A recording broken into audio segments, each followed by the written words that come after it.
The Eye of Horus. Chapter 1. The Discovery. As the sun dipped below the desert horizon, painting the sky in hues of orange and crimson, Dr. Elias Carter stood at the edge of the excavation site, gripping a weathered map. The ancient parchment, its ink faded with time, had led him here, to a place long buried beneath the sands of Egypt. A gust of wind whipped through the dig site, shifting the dunes and revealing the faint outline of a stone slab. Elias knelt, brushing away the sand, his breath hitching as intricate hieroglyphs came into view. "This is it," he whispered. His team gathered around, their torches casting long shadows across the dunes. One symbol stood out, the Eye of Horus etched deep into the slab. Beneath it, an inscription read, "The one who seeks must bear the burden of knowledge." Elias exchanged a wary glance with his assistant, Layla Hassan. "Looks like we just found our way in." Chapter 2. The Curse. The underground chamber was colder than expected, the air thick with dust. Torchlight flickered across the walls, revealing carvings of pharaohs and gods, their eyes hollow and haunting. At the center of the room rested a golden sarcophagus, its surface gleaming despite centuries of abandonment. Layla approached cautiously, her fingers hovering over the glowing scroll atop the sarcophagus. As soon as she touched it, the ground trembled. Dust and debris rained from the ceiling. "The tomb is unstable," Elias shouted, but Layla's eyes were fixed on the scroll.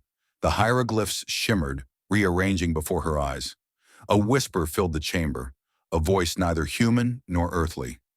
"You have awakened the knowledge. Beware the path ahead." Chapter 3. The Translation.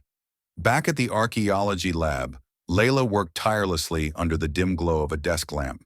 The scroll, now unrolled, pulsed with an eerie light. The symbols rearranged themselves as if responding to her thoughts. Suddenly, shadows twisted along the walls, forming figures that seemed to move. Layla gasped, stepping back. The voice returned, clearer this time. "Find the temple. Restore the balance." Elias, reading over her shoulder, rubbed his temples. "This isn't just history, Layla. This is a warning." She met his gaze, determination in her eyes.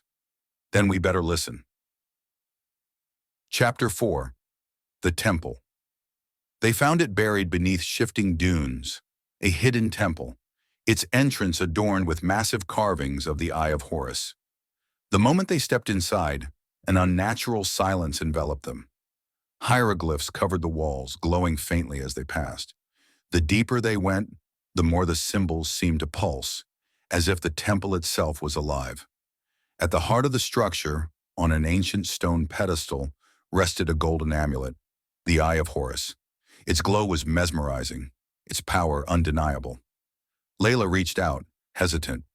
"This is what the scroll was leading us to." Elias exhaled sharply. "But should we take it?" Chapter 5. The Revelation. Layla held the amulet in her hands, feeling its energy pulse against her skin.